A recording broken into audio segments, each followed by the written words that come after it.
Uh-oh. I'll make sure no one's looking. Ew. What do you think you're doing?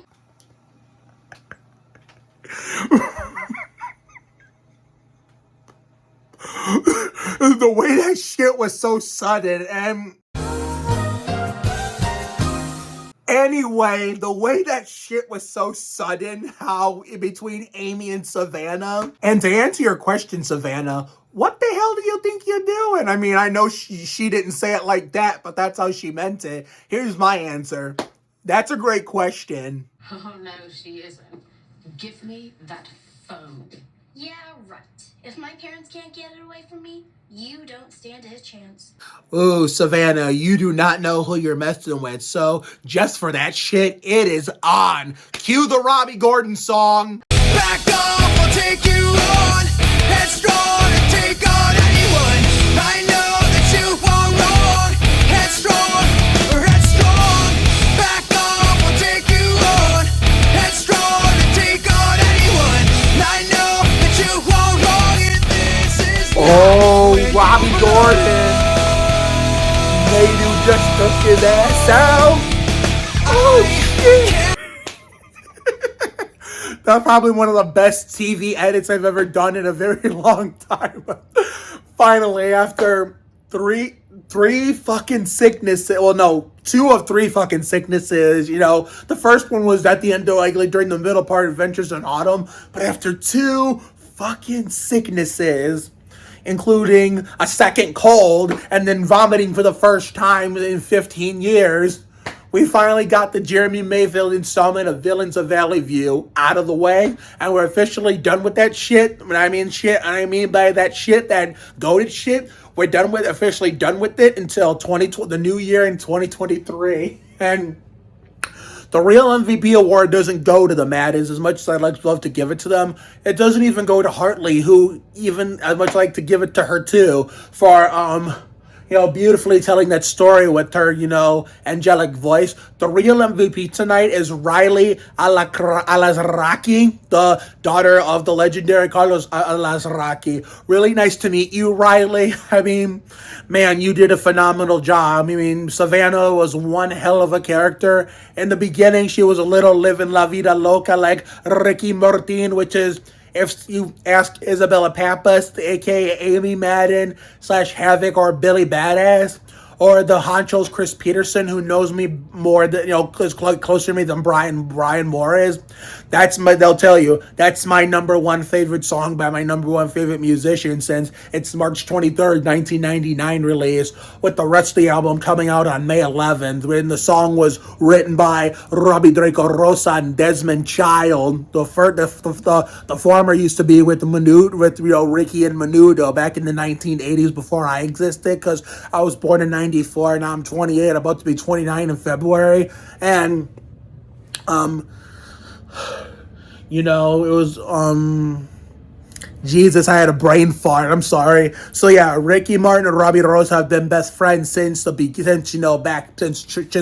since childhood. They were in Menudo together, and they went solo in the later part of the 80s, late 80s, early 90s, and Ricky got big from 95 through 99 with the album Amedio Vivi, and his first ever, major hit, Maria, which caught the attention of FIFA and asked him to write a World Cup song for their France tournament in 1998 called The Cup of Life, aka La Copa de la Vida, which was also written by Rosa and Child. So, I was born in 94, so it goes to show you how old I am. I'm 28, I'm about to be 29 the day after Valentine's Day, and I didn't get into Ricky Martin until 1999 when Livin' La Vida Loca came out, also written by Rosa and Child, even though, because, we went from a Maria with the Medio VV, The Cup of Life with Velvet, and Livin' La Vida Loca with his first ever English album, self-titled, just simply Ricky Martin. In 2000 came Sound Loaded, She Bangs. The last year he was that popular, even though not 1999 Love was popular, 2001. By 2002, his popularity officially declined altogether, and to the point where he didn't have the music world or just the whole world in general by storm anymore. So, therefore, Desmond Child is a legendary songwriter. he was never in any band like Rosa was. He was a legendary songwriter who, before Ricky Martin, used to work with Aerosmith, Kiss, and Bon Jovi. Of course, growing up a Ricky Martin fan as a child and reading Desmond Child's name across, Ricky's records and other records of Latino music, like Puerto Rican Latino music, considering that's mainly what most of my family is, both my mom and dad's side. Some on my mom's side, but all my dad's side are all full-on Latinos and Puerto Ricans. So, therefore, here I am, growing up with Puerto Rican music. I thought that when I read Desmond Child's record name across all the Puerto Rican music records, I thought he just did Spanish music, Ricky Martin and a couple others. But as I got older, I found out he did other stuff before Ricky in Spanish. Like last year I found out he worked with Bon Jovi, and then later that same year, 2021, I also found out he used to work with Aerosmith and Kiss. Now, if I find out what songs he wrote for Aerosmith and Kiss, and if I hear them, I go crazy. I'm gonna go crazy and I'm gonna get excited and go crazy, like I do with "Living on a Prayer" and "You Give Love a Bad Name." I know because the other songs he wrote for Bon Jovi, I do not know them at all. I may have heard them. Whether I've heard them or not, I don't know them. So, because they didn't play them as much as the other two, radio stations and dances and weddings, or like public events like, carnivals and whatnot, didn't play them as much. So, therefore, I'm probably not going to, be fazed by it. But anyway, the real MVP is Riley Alaskaraki, who got to work with her real life legendary dad, Carlos, as her on-screen dad, James. So, therefore, I know we were, we were, I don't want to say trashing, because Riley is a really sweet kid who played a hell of a character and did a hell of a job. And I don't think that would be the right word, because she was not this crazy the whole time. So let's see, what's the proper word I can think of? Okay, slamming. I know we were kind of slamming Savannah off camera of how she was, and I even said it in Riley's Instagram today, how she was living La Vida Loca like Ricky Martin. Like I said in the beginning of this part of the video, which I was doing bunked earlier, the Johnny Benson installment, but I'm glad, it's not that she had a change of heart. She did too, but the real change of heart was to Amy, Jake, and Eva. They wanted to steal the tree and keep it, and we're in a battle with Savannah. They gave back the tree. Savannah didn't want to believe for a second it was returned, because she thought the Maddens would keep it, and then but then she got a little disappointed that it wasn't lighting up. Luckily, she made Savannah's Christmas, but she was still a little bit sad that her dad couldn't make it. But this is just like real life military parents surprising their kids when they come home, when they come home for Christmas, or come home in general, or like come home when they're done serving in the military for the rest of their lives. Her dad, her real life legendary dad, Carlos, surprised her, and wow, that kind of moved me. It goes to show you Savannah was not really a bad character after all. Chris and Brian made her just seem like it in the beginning, because the fact that she didn't like the fact that, the Maddens were trying to fuck up Christmas like Fabricio Oberto. I know not only Savannah, but the rest of the characters of the episode, when they talked about ruining Christmas, they didn't say it like that, but that's how they meant it. The Dale Jarrett 88 UPS big brown truck. And before you ask Riley, considering you're the real MVP of tonight's, Disney Channel Christmas doubleheader, yes, I'm a big NASCAR fan. Go Austin and Ty Dillon and Noah Gragson. And that's currently all time. It's go Cal Petty 45 and Juan Montoya 42. And of course, Montoya kind of doesn't count because, he wasn't really a NASCAR driver to begin with, if we're being honest. So I'm going to end this with a little story. I started the Villains of Valley View first season with a NASCAR story about how I was passionate about it back when I was a kid and teen on Lenore and Sanders. Now, as I got here and got older, I found better. Now, here's a little story for Riley. So, Riley, being a NASCAR fan since 2001, I was a big, Kyle Petty fan growing up. Because the driver who I picked when I started watching NASCAR in 01, this guy right here, He ended up fatally passing away on the last lap in turn 4 in the NASCAR's biggest race, which is basically, NASCAR's version of what the NBA Finals is in basketball. The Daytona 500, and the equivalent of that would be Michael Jordan collapsing in the middle of the court and getting into Game 7, with the Bulls, and then like 20-some seconds left, and then he ends up passing away that way. So you see, even though it was only my first race in my first year, 1, it was a rough introduction for 7-year-old me. 2, that was 3 days after my 7th birthday, which obviously wrecked the damn thing. The only time I had a bad birthday in 28 years. So that was that. I've had 27 good birthdays and 1 bad one. That was because the bad one was because of Dale Earnhardt Sr. That was just a rough introduction for me. And 3, even though I was new to NASCAR, I was so affected by that passing to the point where, A, I didn't have a favorite driver for the rest of that 2001 season, as this when I got to Mexico in August of that year, a story I'm going to save for you for another day. And 2, the rest of all of 2002, because I was just so affected I couldn't find myself cheering for anybody else, considering a Hall of Fame career slipped through my fingers just like that. And that's why when my mom drove Chevys back in the early 2000s, I kind of started getting over it, like, as I got older. When she kept getting new cars, but when she had that iconic red Chevy Venture on Lenore, and when I was a NASCAR fan pre-Mexico, whenever my mom had to go to a Chevy dealer, the Matique Chevy dealership on Schoolcraft Road down the street from my house to go get her car or van worked on or fixed or checked over, I told her, do not use Goodwrench because I don't want to go there because then I'll think of Dale and start crying. So that was a kid. I wouldn't do that now, but. Because, Goodwrench doesn't even exist anymore. It does, but under a different branding. But back then, the kid in me was so affected by seniors passing there, I refused to go to Goodwrench because I wouldn't be the same going there and him not in that car. And now that Harvick, that guy who was supposed to be his teammate, replacing him, we're changing the number to 29 and the color from black to white. So, yeah, so I eventually come the middle part of early 2003, I found Kyle Petty, so I'll show you his car, the car that he drove when I first started liking him. And let me tell you, this shit, he was a nice man. I got to meet him. Meeting him was fun, but cheering for him was not fun at all. He only ran good whenever, all the contenders crashed out or blew up or had mechanical failures. Like 2007 Coke 600 where he finished third in the fuel mileage race.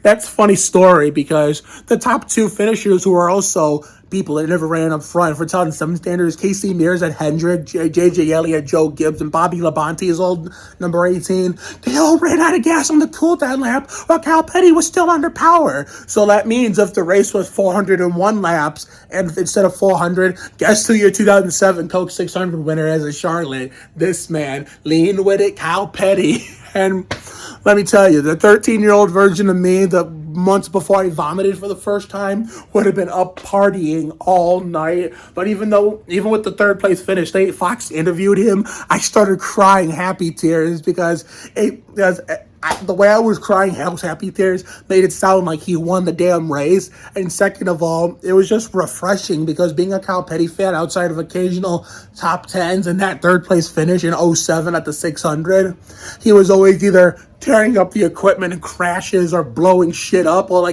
not like exploding, like fires, but the engine would blow or some mechanical failure would take place, even if it wasn't a factor because, losing his son really derailed his family-owned team, Petty Enterprises, that his dad Richard was, and Adam's grandfather was successful in long before I existed. He also either ran in the middle of the pack every week or finished 30th or worse multiple laps down.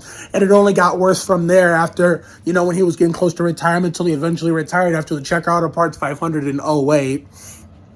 Juan Pablo comes around, the guy who I mentioned about, the fire, Montoya.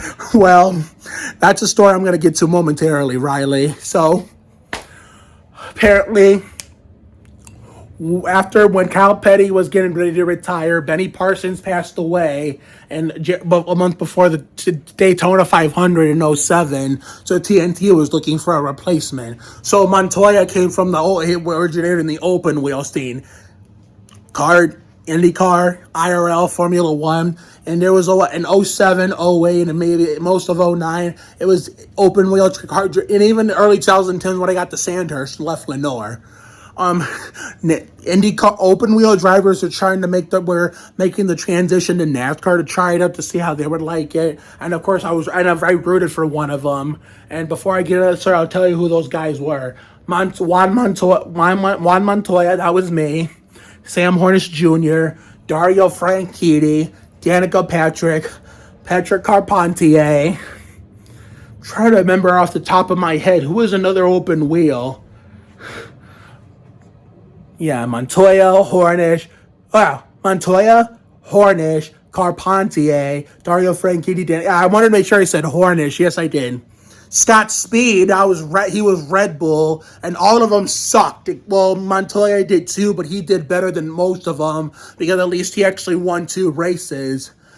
Only because it was his background. He didn't win an oval race. So Montoya was the same as Cal Petty, except it was more frustrating because at least Montoya had good cars. Some weeks had good cars in Ganassi that could contend for top 5 and top 10s, but something would always get in the damn way, like a crash or a blown motor or like an incident on pit road or the racetrack that was somebody else's fault. Especially in 2008 and 2011. 2009, he ran good and actually got made the chase for like the only time in his career. 2013, he was starting to finally get better everywhere else outside of road courses, but Chip Ganassi got tired of it and wanted Larson, and he just pulled the plug on Montoya after after Watkins Glen the week before I went to MIS, but luckily let him finish out the season in the 42. And 2013, those 2 races he nearly won should have been wins on ovals. Richmond, the Pontiac Excitement 400. He's leading the damn thing. He's got a comfortable lead. It's like a semi-comfortable margin over R-Star. Last year, Harvick was at RCR. Harvick was right on him, but he was not close enough to pass him. It looked like it was going to stay that way till the checkered flag. And then Brian Vickers, who was relief driving for an injured Denny Hamlin, who broke his back in a crash that involved some drama with Joey Logano at Fontana that carried over from the Foods 8500 at Bristol, brings out the fucking caution, and I lost Montoya the race. I was home alone at the time. I lived in Brook Park in the Sandhurst house, Riley, and I was home alone. My mom, dad, and sister were out somewhere. Who knows where they work, wherever they go, when I didn't want to go. Because I just wanted to stay back and watch every race or Spurs game. Well, I'm home alone watching it, and I'm not even live blogging the race on Facebook that much because I'm so excited. I think Montoya's finally going to win an oval on speed. I'm going crazy in my basement, and then that caution comes out. I'm like, no! I knew the race he was going to lose that race, and he ended up, I think, 4th or 6th, something like that. I don't fucking remember no more. I was 19 years old, and man, I'm like, damn it, if that caution never came out, it was his race to win. And then Dover, the MBNA Platinum 400, the eventual 7-time champion there, who tied Richard and Dale for the most championships in Winston Cup history, got penalized on the last restart for, going too soon. Sometimes when the rule in NASCAR is you can't beat the leader to the line, otherwise that's a penalty. Although sometimes the leader can get penalized too for going too soon. I know the start of the initial start, And when Jimmy came to the pits to serve the penalty, Montoya took the lead. I was cheering I actually woke up late for that race because I slept through most of it. And when I got to the part where Montoya was about to win, and my dad came down all of a sudden to do something, and he saw what was going on. Because he was the reason why I was a Montoya fan. We're standing, going crazy at yelling at the TV, thinking he was going to win that race. But his car got worse as the run went on. It was not a long run car, and Tony Stewart got around him for the win until he had to settle for second. Oh my God, I thought he was going to win that one too. Now, here's the last part of this NASCAR story from before I was a Dillon Brothers fan or a Gregson fan or any of the other guys I like now. The 2009 and 2010 Brickyard 400 at the famed Indianapolis Motor Speedway. Before there was Martinsville, a Darlington, or even Daytona, Talladega. There was Indianapolis since 1909, way before any of us were born.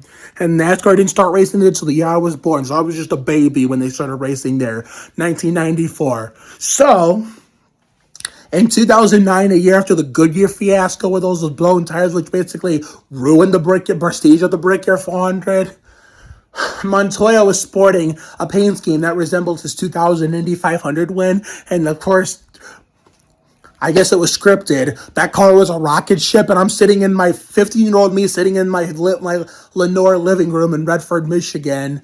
My dad's sitting at the other end of the couch. My mom's on the computer, and I'm just sitting. My dad's keeping calm because he doesn't want to jinx it, but of course I'm 15 and I'm still a kid. I'm like an early teen, and I'm more uptight compared to this version of me you're getting now that it looks more relaxed. I'm sitting on my couch in my living room going crazy.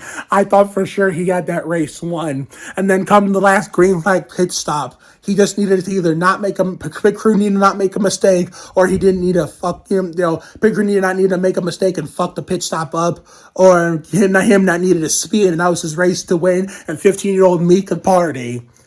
Guess what happened? No, the pit crew didn't fuck up the pit stop. No, they did good. He fucking sped entering the pits. So after the pit cycle was over, they showed Montoya on camera. The way they showed him was not looking very good. 15-year-old me knew something was wrong. I'm like, oh no.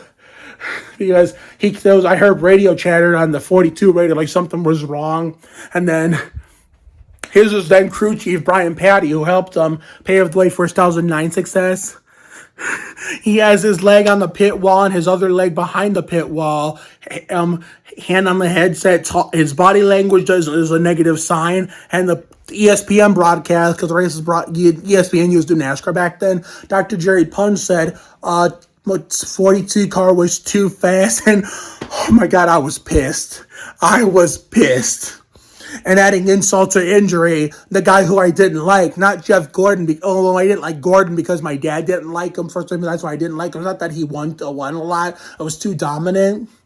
Or something he did on the track. Or something he did to my favorite driver. My dad just didn't like him for a reason of his own. So I said, fuck it, I don't like him either.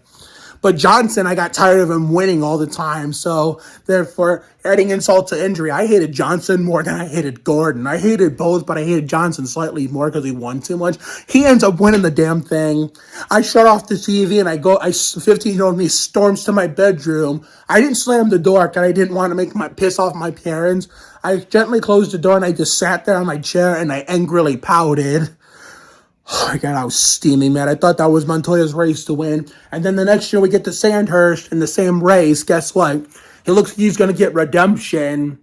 I know he knows better. And this time he knows better not to speed. But the first one, it was his own damn fault for speeding. The next year, it wasn't even the pit crew. It was this crew chief telling the pit crew to do something that the opposite of everybody else was doing. Questionable pit strategy. Everyone else took 2 tires and it helped them. Well, Montoya took 4, which normally it's the other way around. But if he had taken 2, he probably wins a 2010 Brickyard 400. He was running inside the top 10 trying to work his way back to the lead. He got into marbles and turned 4, and the outside lane smacked the wall and took Junior with them. And 16-year-old me could just sit there in disappointment for the second time in 2 years, in the second house in 2 years. Let me tell you, being a fan of Juan Montoya and Kyle Petty was not fun.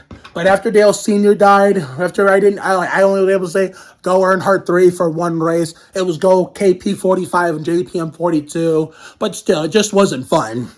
Tearing up equipment every week, running in the middle of the pack or every week, or finishing 30 at the worst, multiple laps down, or in Montoya's case, whenever he was doing good, he was always getting caught up in somebody else's bullshit. So mainly my all-time favorites are more of NASCAR exclusive guys, Dale Sr. and Kyle Petty. Only reason why I even liked Montoya was because not only Kyle Petty was getting ready to retire, but my dad, who was a Latino and Puerto Rican guy, with his whole family full on Puerto Rican Latinos, he was excited, not because open wheel drivers were trying NASCAR, but he was excited that the Latino community was somehow getting involved in NASCAR, which is what's going on today, which is why he swore as today, considering, that's a story I'm going to save for another day because I'm running out of time. So he wanted to cheer. He found somebody to root for because he never had a favorite driver since, I got him and my mom's parents in the NASCAR in '01 when Dale died. So he picked Montoya as his favorite guy to root for, but then he wanted I was 13, so of course his son still being a kid, he wanted me to tag along. Originally, I said no because I didn't realize it was getting close to the end of Cal Petty's career. So, but I eventually took his advice and said yes, because Cal Petty was doing TV work, putting somebody else in the 45 car for when he did Benny Parsons' old job during the TNT portion of the year. And at one point, I was cheering for both the 45 and the 42 at the same goddamn time. And let me tell you, that shit was wicked. Some days it was fun, some days it was not. But overall, cheering for them individually, it was not fun. But, picking Montoya helped me, have my guy after Kyle was gone, and that's what happened. So there's your NASCAR story for today for the real MVP of the Jeremy Mayfield installment of Villains of Valley View, Riley Alazraki, the daughter of the legendary Carlos Alazraki.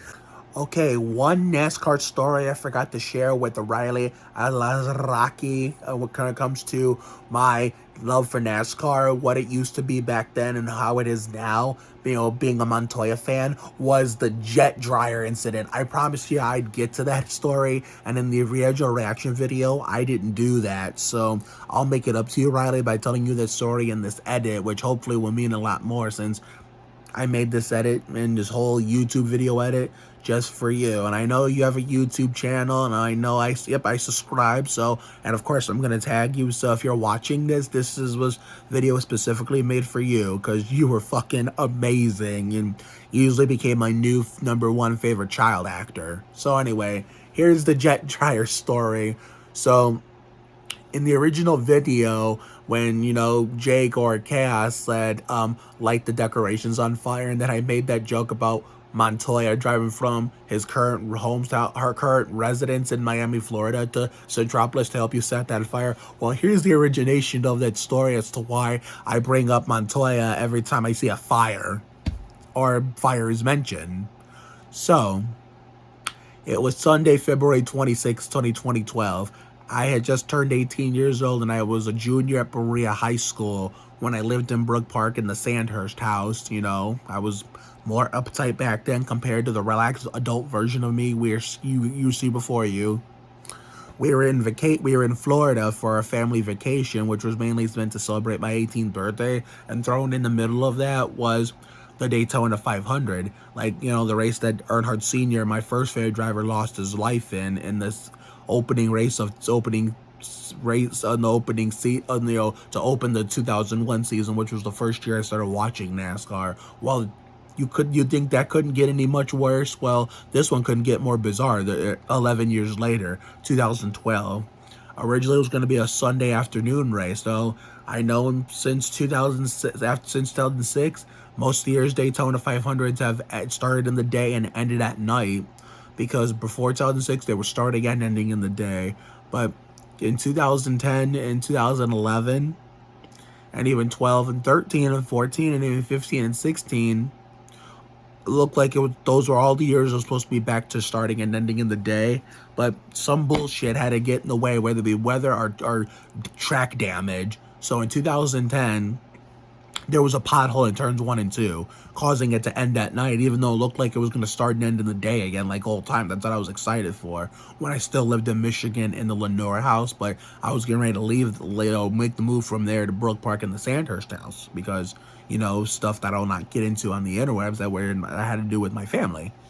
So in 2011, we had my first Daytona 500 in the Sandhurst house. Well, my first one. Let's see here. Did we watch a Daytona 500? Did we ever spend my birthday on Sandhurst after Earnhardt died? I'm trying to remember. I know 2008 we spent it on Lenore when Mama and Papa came up, my grandparents, and then the next year as well. But no, 2011 was the first Daytona 500 I had in the Sandhurst house since 2001. But my first Daytona 500 in the house when it was my house. So that started into the day. 2013 started into the day. It looked like it was overcast, looked like it was going to rain, but the rain missed the racetrack. 2014, it was going to start into the day, but it fucking rained for so many hours. But thankfully, Daytona International Speedway has lights, so they were able to finish that at Sunday night, going into Monday morning. Kind of like 2020, but 2020 was going to end at night anyway, even if the Sunday round never happened. But we're not going to go that far. 2015 and 16 started and ended in the day. That was my first 2 Daytona 500s in this house. And 2016 was my last birthday party. That, the tradition, birthday party Daytona 500. Because 2010, 2011, 13, 14, 15, and 16, I did it. And 2017 was the first time since, let me see, 2009 that it was like scheduled to legitimately start in the day and at night. Well, actually, it ended at sunset in 2017, but you know what I mean. 2018, if it was finally legitimately started at day and ended at night for the first time since 2009. Even if the 2009 never would have got rain short, and it was going to end at night anyway. But 2016 was my last birthday party, because the only reason why I held it one more time, because I wanted my grandparents to be part of it, because every time I had it, they were always in Florida to get away from the cold weather and the snow and the winter. But since they couldn't do that no more, that's why they're here now. They've been here since April 2015. But the 1 year we didn't have the birthday party was 2012 because of Florida being at the race. So 2012 was supposed to start in the day and end in the day, but Mother Nature said otherwise. So apparently they were going to hold it Monday, late morning, early midday. But they said rain all day until nighttime. So they say NASCAR and Fox said, fuck it, let's do Monday night NASCAR, kind of like how the NFL does Monday night football during the fall and winter months. I thought it was cool that I was getting this for my 18th birthday, not just the Daytona 500, but the Daytona 500 at night legitimately, which is something I wanted to see as a kid when it was still starting and ending in the day. But I kind of regret that wish now, because I wish it still started in the day and ended in the day.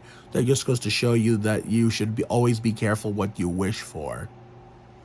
As the old saying goes, you gotta be careful what you wish for. So, therefore, I wished for something I wanted, and now I regret it.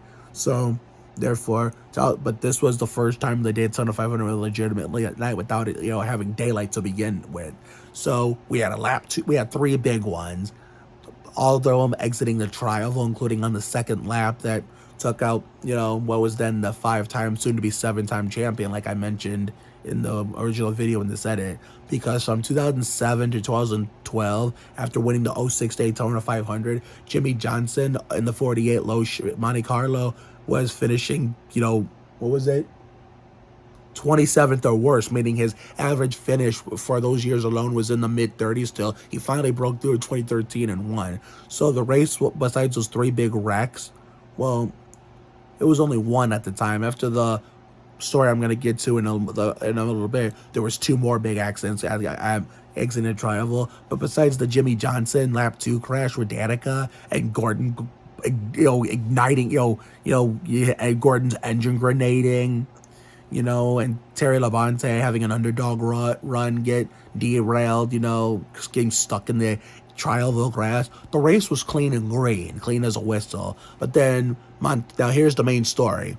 Montoya's ex-teammate at Ganassi from the Dodge days, with the Texaco Halfland and Target stuff and the Coors Light stuff, David Stremme, who was on a different team, blew a motor. He raced his way in the 500 in the Gatorade 21-25 the Thursday before the race when we were on the road to Florida. We were on the road, got away to the house complex apartment that, my grandparents were going to meet us at, because they were already in Florida, so we met them there. So they were cleaning debris off the racetrack.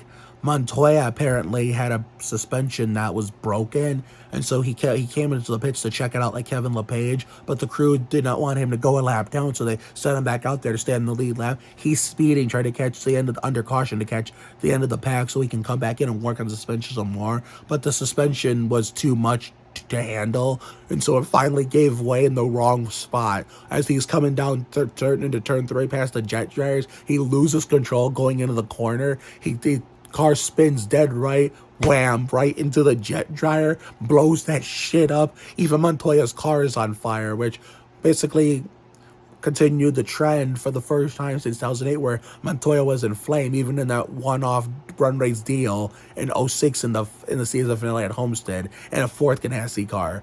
06 at Homestead, 07 Richmond, no, Monte Carlo 400, 06 was the Ford 400, and then 08 was the Pocono 500. He never caught on fire again until that race, and that was it. That was pretty much it where he caught on fire, because 3 years in a row, and then 2012 he caught fire. But the 2012 one was basically a freak accident compared to the other three. So he climbed out okay, and it didn't look like it was going to start no fire. But Terry Labonte, who had that underdog run, who got screwed over, early on in the race, with an underdog run because he was at the end of his career. He was like further behind Montoya under caution. He came through and ran over that, jet fuel that was pouring down the track. And that's what found something hot to ignite it. I think the exhaust from Labonte's 32 car, even though we more know him in the 5 car from how old I am, it just lit turn 3 on fire, ate the track up. So they had to stop the race on the back straightaway to get that shit cleaned up. I was kind of shitting myself because he was my driver at the time. My sister had to calm me down, and she was the one replacing my grandfather because he got physically tired of keep going and didn't want to go back. So I don't blame him. The teen version of me kind of did, but I don't care now. But she was trying to calm me down, and when she did, I started falling asleep, and I was hoping the race would get called so we can get the hell out and I can go to sleep at the apartment complex we were staying at, and Dave Blaney would have been the winner. But NASCAR got managed, as they always do with Daytona delays, at the benefit of having lights, got the mess cleaned up. They finished the race, and that shit did not get done until 1 o'clock Tuesday morning, and it was won by Matt Kenseth, who won it legitimately this time, considering he won the 2009 running after, breaking the spell for Elliott Sadler, who was driving for an underfunded Evernham team that was, merged with, the then now defunct Petty Enterprises after they went out of business after the previous season, after Kyle Petty, my favorite driver before Montoya, retired. So therefore, yeah, so that was just the story of my life as a Juan Montoya fan, Riley. And so being a fan of Kyle Petty and Juan Pablo was not very fun. Earnhardt Sr. would have been fun with the Hall of Fame career had he not passed when I started watching. But nowadays, the drivers I like. Now, here's something I'm going to wrap up this edit with. See that jersey right there? And see the ones hanging over there? My favorite player of all time on the Spurs, Tim Duncan from Wake Forest, number 21. So when I was a big Kyle Petty and Juan Montoya fan, the San Antonio Spurs were elite championship contenders, winning games, making the playoffs, competing for championships, while Montoya and Petty were not doing all that great, and we already told you that story. Well, nowadays, now that the Spurs aren't any good anymore, with Tim, Tony, Parker, Manu Ginobili all retired, all the other good players gone to other teams or retirement, the Spurs aren't any good anymore. Now the drivers I like in modern NASCAR, Dillon Brothers, Gregson, John Hunter Nemechek, even Daniel Hemrick and Zane Smith. Riley Herbst, hopefully soon. Yeah, that's one of my favorite. That's part of why I like you so much, Riley, because I have a favorite driver in the NASCAR Busch Series named Riley Herbst, which is a guy, the real reason why I like him, because one of my best friends is Riley Elbert. That's a girl. Even if that guy never wins a race, I'm fully behind him. I know there's so many people who don't like him, and when he wins, I can't wait to see the book of excuses when he finally wins his first Busch Series race. And I know if Hailie Deegan, same thing with Hailie Deegan now, she's with a better team. I wonder what the excuse will be when she finally wins her first Craftsman truck race with Thorsport. And even though I like Dad Moffitt due to being KP45's nephew, I don't think he's winning anytime soon. Now, besides Hailie, Dad, and Riley, the other guys are, and of course Ty Dillon, the other guys are actually winning races, winning in championships, even competing for championships, while the Spurs aren't any good anymore. It's like ever since I got older and grew into this more relaxed adult version of me, it's like, you know, my life in sports did a complete 180 on me. Spurs used to be good, you know, my drivers used to suck. Now my drivers are actually doing well and winning races and championships, and my favorite team's not any good anymore. So therefore, that just about wraps up this Riley Alazraki edit, like YouTube video edit. So therefore, I just wanted to make this for you just to reward you for doing a hell of a job, even though I couldn't watch it in real time. I've been sick 3 times, including vomiting for the first time in 15 years. So I'm glad I'm 100% healthy now, and I'm blessed to call myself one of your newest fans. So hope you and Carlos and Austin had a Merry Christmas, Riley. God bless you and bless your heart.